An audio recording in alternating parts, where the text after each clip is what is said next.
Yeah, go ahead, Mahesh ji. After that, Swapna. Oh, okay. One question I have is, we talked about this desires, binding and non-binding couple of classes ago. And we said every action is driven towards or driven by a desire. But are there not actions driven by non-desires, in the sense by duty? Like, for example, Arjuna went to fight even though that was not his desire to fight. Right. So how does that fit into this? Yeah. So the see, the beauty about the duty, okay, is the beauty about the duty is that it frees me from making decisions. Frees me from making. Okay, think about it. We need to spend some time. I don't claim this to be a simple concept. And duty, that's why duty is important. So yeah, most of the time we do based on our desires. But here also, I can argue that I want to follow my duty. That's the desire. I want to follow my dharma. And therefore, that is where my mind goes. And what is my dharma? And which parent wants to get up at 2 o'clock in the morning, middle of the night? But the child is there, okay, which is born just a few days ago, and it's crying, and no parent wants to get up at the middle of the night 3 times, 4 times, 5 times, and they get up at 6:30 and they're like zombies, So no parent wants that, but I want to do my duty. Correct? The duty just takes over completely. And nobody will ask them, oh, you get up 3 times in the middle of the night. Do you like to get up at 3 times in the middle of the night? No, nobody talks about that. Like, yeah, it happens without your desiring, and because duty just takes over. So we have no problem with that at all. So yeah, you can say there is a desire to do my duty, and that desire is what prompts all these actions. And actions can be anything. I don't desire any particular action, but the actions all emanate from that desire to keep up with the duty. Okay, that's the Can I way we say should. one thing, Jaykumarji? More than duty, I think for a mother, it is that bonding that nature gives it, She automatically will get up if the child is crying. You don't have to do any effort. It's like the sense of duty also doesn't have to be reminded. It's like her child is crying, doesn't matter what it is. She just wakes up. So I think there's an emotional bond that nature makes you do it too. Yeah, that is fine. But I'm saying we put that in the category of duty. That still will be duty? Yeah, because you don't say it's my duty. You don't say the child is crying. Oh, this is my baby. And then, yeah, right. Remind yourself. It is important for us to the child cannot take care of itself, and I must take care of the child. Yeah, no, those thoughts we don't have. And what I'm saying is, even for a girl who was really pampered and raised by her parents, when she has a child, the nature entirely changes. I mean, it's just that bonding of that mother with the child is so strong. I think that nature gives it. It is there. It develops in you somehow. And it is very difficult to explain why that happens. And somebody who would complain even to get up early in the morning to go for her school or a job or something, automatically wakes up at 3 o'clock in the morning if the child is crying. I think it is amazing.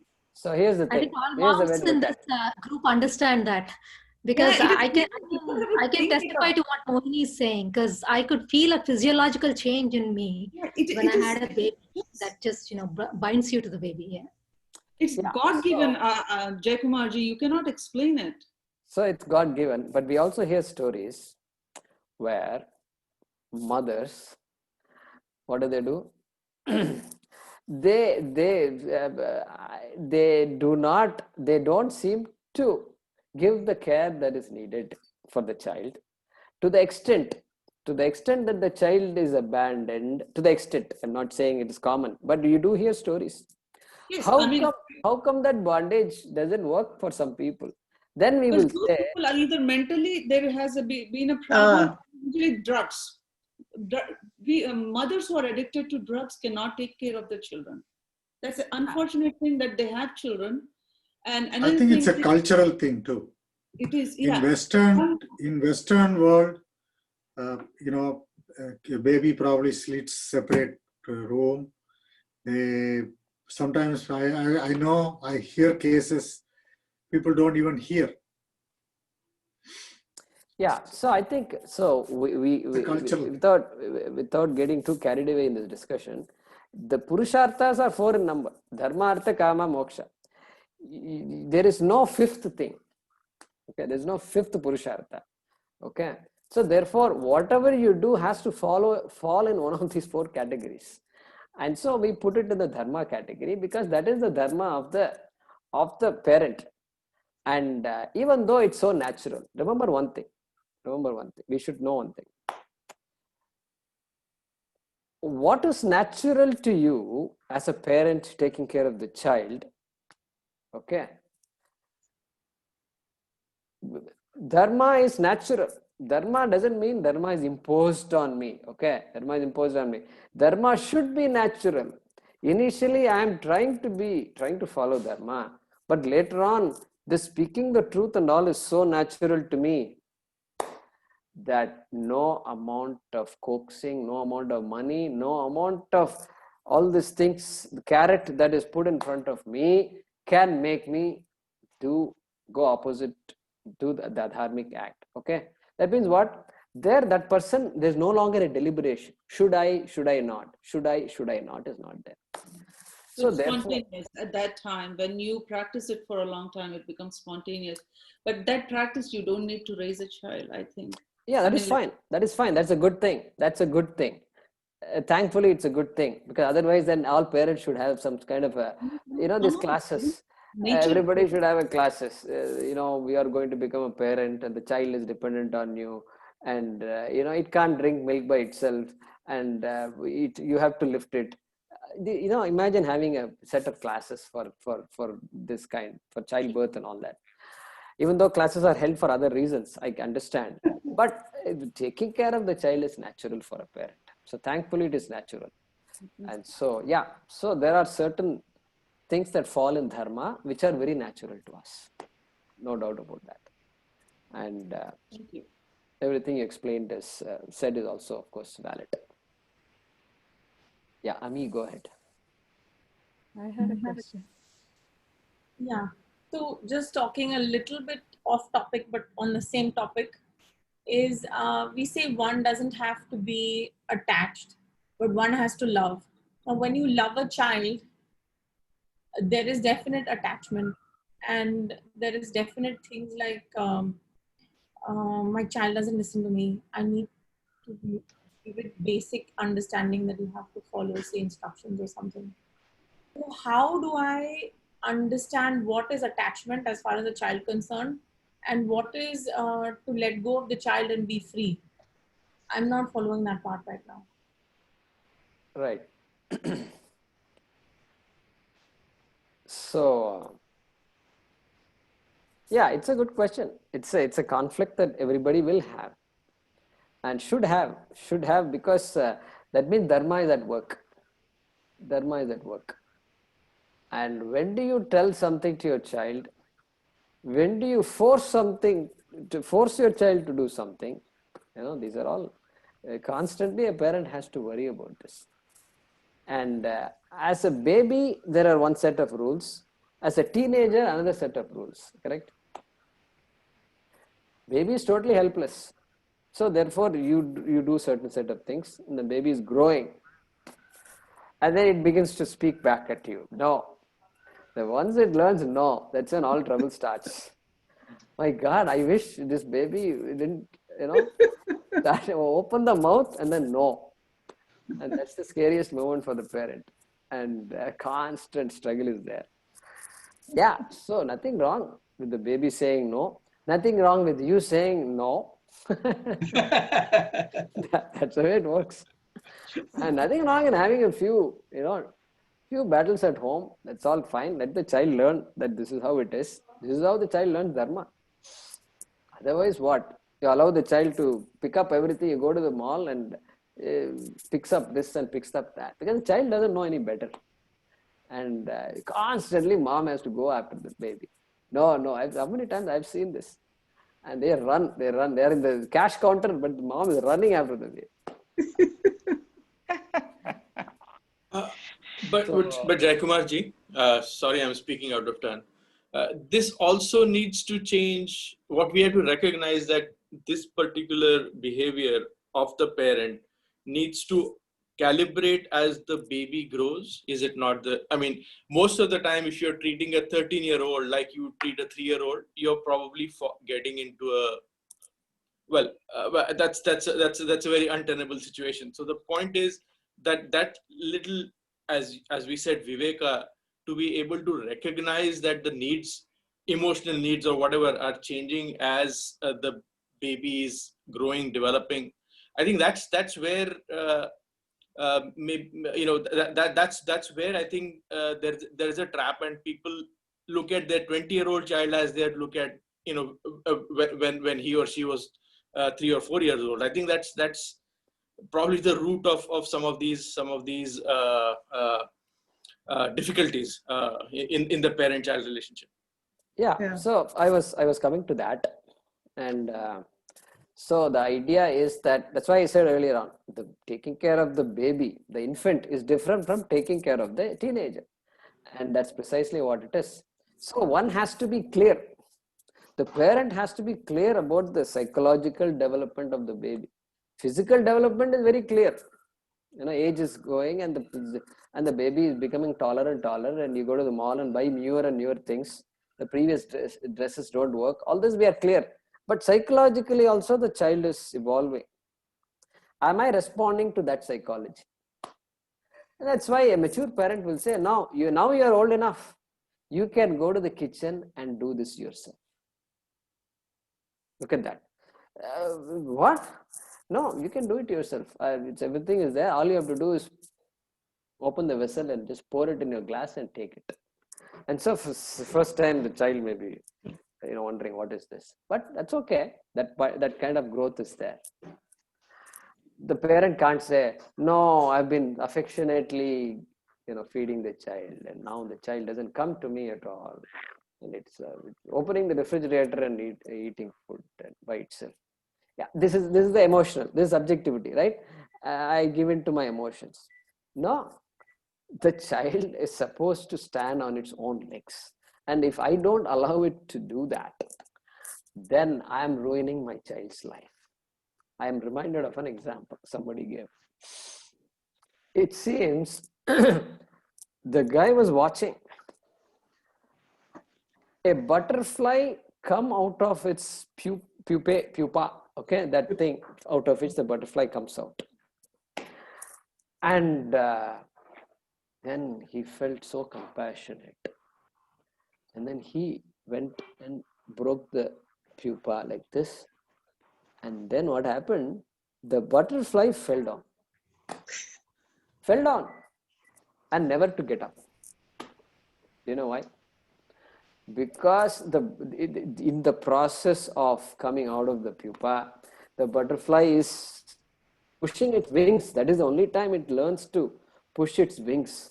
And some strength apparently develops, and let it take its own time, and you don't interfere in this process.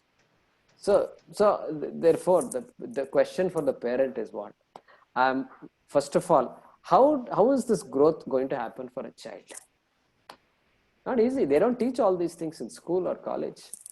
And am I helping or am I interfering? Tough question. Where is the book? Show me the book which talks about all this.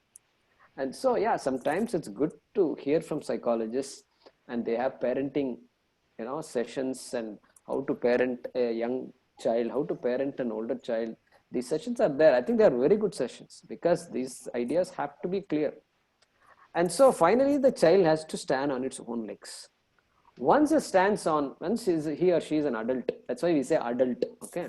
So means can take care of oneself. Now what? Now, what is the role of the parent?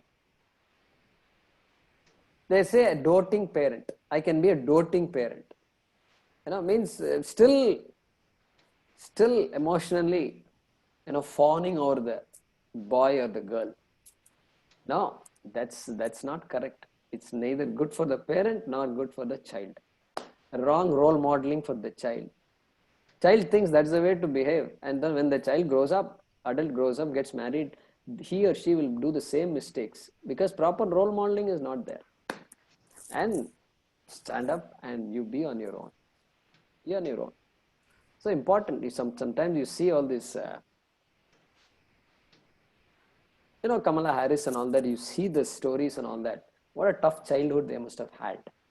And the mother was alone. She was married, but then I think they were separate very soon. And so she brought up two young girls, and in California, must have been tough life. And so when life is not tough, how is the parent going to bring up the child? Okay, everything is available. So it's not easy. I don't claim this to be an easy process, and this awareness has to be there. The parent has to be very clear. The viveka has to be there. What is the goal of life also must be clear. Correct? We all come here into this world alone. We are going to leave this world alone. Okay? Did I have this conversation with my child or not? The fellow is going to college. He's going this, that, he's talking like this. Did you have this conversation with the child or not? With that boy or not? If the answer is no, that means you have a good opportunity right here. Right here. This is how life is going to be. So better tell this boy who thinks he is smart, tell him about life. What will happen when he's 30? What will happen when he's 40, when he's 50, when he's 60, when he's 70, 80, 90? What will happen? Tell him everything. Then suddenly all objectivity will come, right? Suddenly you say, oh, I see, like that.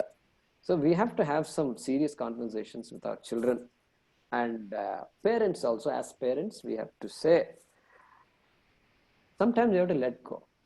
Constantly worrying about he's not doing this, she's not doing it. That worry you have to cut off sometime. I am not going to worry about this. This is how it's going to be. Let him figure it out himself. This kind of strength the parent should have. When will I have? When can I invoke that? Yeah, that also is there. If there is still doubt, you can consult people who know. Consult a Swamiji and say, this is what is happening. What should I do? This is bothering me every day. Every day is a bother. What should I do? Then, so sometimes some situations are difficult, very difficult. So we have to carefully look at each situation. No situation is identical. And so, but the point is the parent has to be very alert. Lot of responsibility on the parent. And if I don't do the things correct, then the child also is going to become like me. That is the thing. So not only am I fooling myself, I fooled my child also. Correct? This is the problem. Two lives are involved here. So that's why even they say parents, when they argue with each other at home, tough arguments and fights and all that, they say, you be careful what you say in front of children. Be careful. You sometimes you argue in private if needed, and if children are there, especially impressionable children, they can be very jarring. When parents fight, it's a very jarring thing for the child. Child gets shaken, because for the child the parents are the gods. There's no other god. These are the two people, period. And so when gods fight with each other, then it's a very unnerving thing for a child. Child gets shaken up. So it's very sad to hear all these stories, and so we have to be alert. We have to learn more and more. And the parenting psychology, it's a must. I think every college-going student should be given this. should be. It's a required course in my opinion. And in Chennai and all, there are organizations that do that. And young parents, they need this.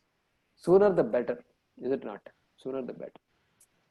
Jaykumarji, I think Karma Yoga really comes into the picture here, right? Karmanya Vadikaraste. So we have to realize that we are only responsible for the actions, but not the result.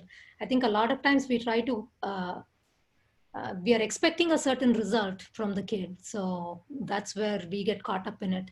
But we have to realize that we can only do our best, and whatever comes out is not entirely under our control. Yeah, of course. Of course, Karma Yoga is so important here. And but the problem is the young parent may not have heard the word Karma Yoga. And a young parent of Bhagavad Gita, what Bhagavad Gita are you talking about? So it's a catch-22. It looks like people who have gone through all this only come back and talk about Karma Yoga. So that's why we are saying, okay, that's fine. If you don't study Bhagavad Gita, it's fine. At least let's learn to be mature. What is a mature behavior? What are the expectations of a mature parent? I think that minimum we must teach. Definitely, yes. Karma Yoga is so important. It helps us across the board. It helps us. But don't you think, Jaykumarji, this is the reason why we should teach Bhagavad Gita at a very young age? Unfortunately, I didn't stand for elections. And, we should inculcate, I think as family, we should inculcate in our next generation that it is very important that they learn all these values. So yeah, that's what we do, no? In all our heritage classes, in our heritage classes, that's what we do. Yeah, because it's not just election or winning a political seat that we should. No, that's okay. Don't. That was just a joke. And so what I meant to say was, yes, if I was the chief minister, I will make sure these things happen. Education system will be transformed. We need healthy, emotionally strong, and spiritually rooted individuals. And so, yeah, it must be part of the curriculum. And other countries are doing it. They are teaching Bhagavad Gita. Yeah. Why India? What India? Come on, wake up! That's what we tell our people. And so, but sometimes Indians have to be told. Germany is teaching their children. Yeah. France is teaching. British schools are chanting this Nirvana Shatkam. Have you seen that? Yeah. Correct. We also should do it to our children. Sometimes it works. I think we have to do that. We have no choice because we've been colonized so much that teaching in German would be even better. Oh, there you go. So yeah, I think the short answer to your question is, yeah, we have to teach it, and we have to bring this as part of the curriculum and part of their life. No doubt about that. No doubt. Guruji, just wanted to add about the Balashriyo Marga also. I'm not very sure how many of the participants here know about the Balashriyo Marga classes, which are being conducted by Srinivasanji and Sunita ma'am. Even that is very helpful for the kids they answer a lot of questions. I'm finding it very useful, especially for my daughter. Yeah. Correct. Yeah. So Divya is talking about the classes we are conducting for children. And so these are for children, school-going children, young children, older children, and in Mysore and now online, so anybody else can join. So 2 years ago we started this, 2.5 years ago. So my friend who lives in Mysore, who also used to live in Houston, we used to have classes there in Houston, and she comes here. The daughter is gone to college, and she's calling me one day and say, "Jaykumar, I'm a bit scared at what these people are doing." And what do you mean scared? No, I think those classes were good, but now we need all these college students I think you need to talk to them. Well, talking to college students is not an easy thing. What do you mean talk to college students? And you make them sit and listen to you or what? No. So, but then we started this once a week classes for college students and high school students those days. And so for a year, I conducted these sessions not classes, but sessions on various topics that I felt were important to them. And even I asked them, what do you want to happen in these classes? I'm not interested. You tell me, are you interested in anything like this? And they started telling me, yeah, we have to prioritize time, we don't know. And all these things, they gave me a lot of ideas. How do you deal with peer pressure? Came out of them. I didn't suggest any of these things. So then the classes took on a very good turn. And I talked about alcohol, I talked about marriage, talked about drugs, smoking, all these habits. And I conducted a mock session. I broke the group into two. And then I told them, you people are all, very nice people. You all eat good food at home. You don't munch chips and you don't have junk food. And of course, alcohol and all these things, they don't play a part in your life. And here, you people, you're the nasty people. And you do all kinds of things, go to places where your parents don't think you should go. And you're all sitting in a bar. And these friends are walking around and you're going to tell them, come on guys, join us. Your job is to tell them why this is not the place to be. Your job is to convince them why this is the place to be. And I actually enjoyed the session very much. And these boys and girls, they did a great job. And I got some ideas from this also. So I think we have to do this. This is how it started. And then after that, I stopped after a year or so. And then Srinivasanji continued. Srinivasanji, another of my friends, who is also teaching Shastram like me. And he's conducting these classes, Shreyo Marga. So that's what Divya is talking about. And very important. And so we have to continue these classes for children. It looks like, these classes have to keep on continuing. Initially, we call it children's classes. Then after that, what? College classes. That also is important. After that, what? Parenting and other challenges that a new parent will face, or a young college graduate will face when they are alone. We have to constantly have these classes. And of course, I introduced our Shastram and about Sanatana Dharma, about prayer, about puja, about how to understand our temples and our devatas. And they liked it very much. And then one of the boys from West Bengal, he goes to puja holidays, he goes home and then he tells us about what it means, what that means, etc. He gave us pictures. And in West Bengal, this puja thing is a very, very big thing. And this is when I learned it's a very big affair, very, very big affair. And something like this Ganapati Bappa Maurya in Maharashtra. And so we had some good discussions like that. So I think, so Divya is pointing to these classes that are going on. And I think it helps, Jai Kumarji. That's how it started. I took my kids to Ashwath uncle. I mean, I was more than myself. I wanted the kids to learn about our culture, and that's how it started. And I got interested into Vedanta. I think if we start at a young age, it makes a huge difference in their lives. Definitely, there's no doubt about that. And especially these days when with so many forces that are there that kids can get exposed to, we have to necessarily do this. It's not an option anymore. And even India, at least US, if you say US is a different culture, Western culture, and our children need to know about our culture, that seems to be a good justification. But here in India, it's no better. And even though they are all rooted in this, they are all in this culture, they are also as lost as the Hindu children in America or Europe. Okay, so there's no doubt about that. And you won't believe this. I gave a talk at a Chinmaya Vidyalaya last 6, 7, 8 months ago.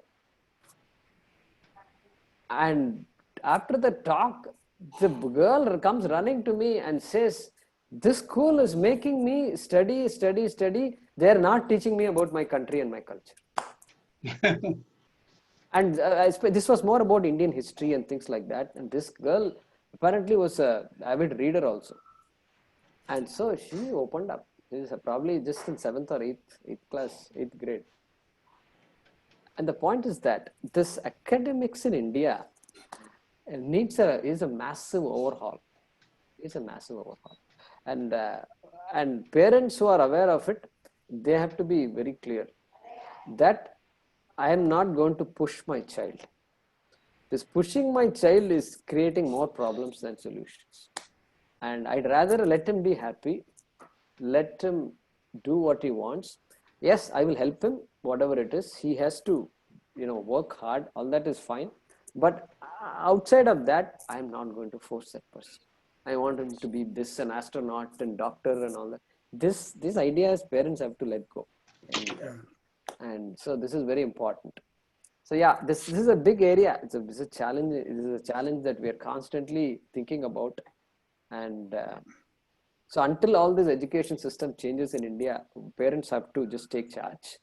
And there are homeschooling systems are there. Many parents, this is not new. I mean, many people have thought through this, and homeschooling systems are there. And even here the other day, we had friends who do homeschooling for their children and other children. And there is a network of such people, such parents. We have to do that. We need to have that support group system is important. So all points well taken. This is a big topic, but yeah, these are all important. Next question. Vaidya, go ahead.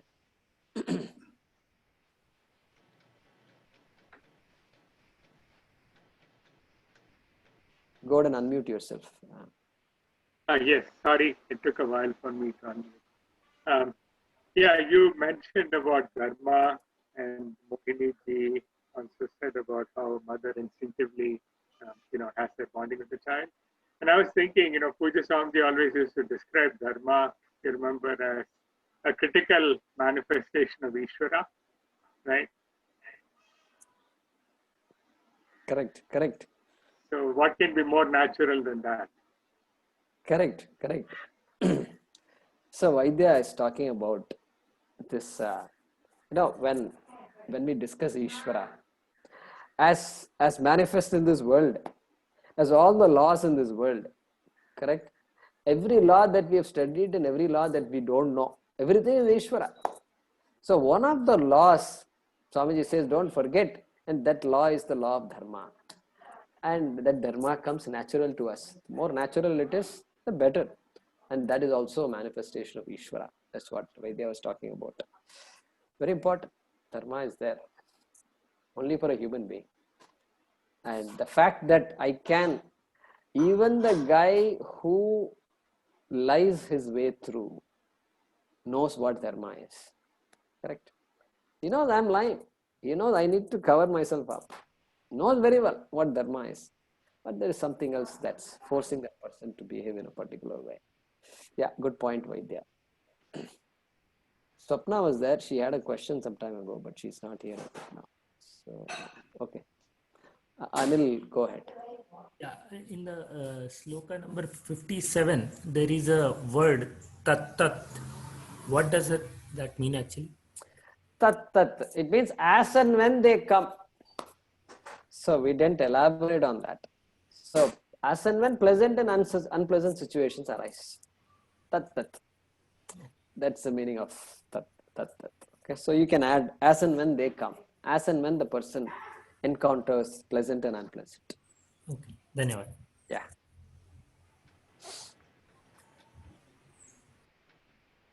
Okay.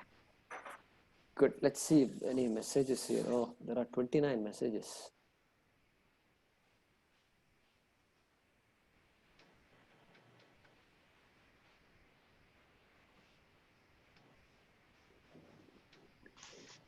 Okay, good. So, Sarada, Tirukkural. Sarada still here? Urumayil, Amaipol.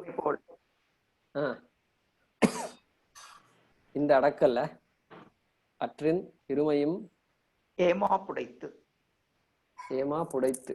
Oh, what is that? அர்த்தம் என்னது? What is the meaning of that? Sundariji, do you know?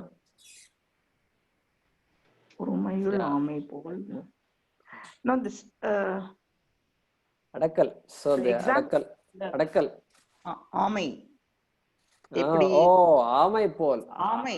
The same example is used in Tirukkural also. Tirukkural. Okay, got it. ஆமை போல். ஆமை போல். So she's quoting Tirukkural, where so Tiruvalluvar, Maharishi Tiruvalluvar, he wrote Tirukkural. So there he quotes the turtle. Same example. ஆமை போல் அடக்கல். So control yourself, like the turtle, tortoise. Yeah. Yes. Good. ஆமை போல். Okay. Good. There are no other questions. We can.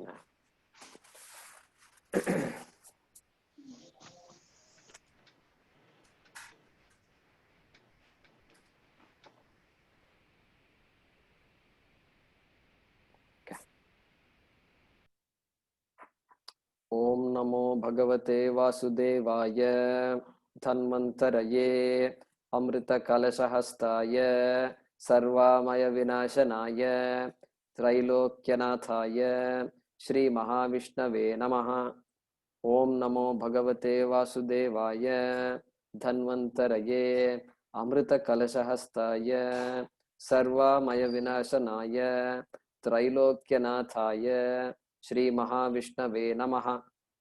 Om Namo Bhagavate Vasudevaya Dhanvantaraye Amrita Kalashahastaya Sarvamaya Vinashanaya Trailokyanataya Shri Mahavishnave Namaha.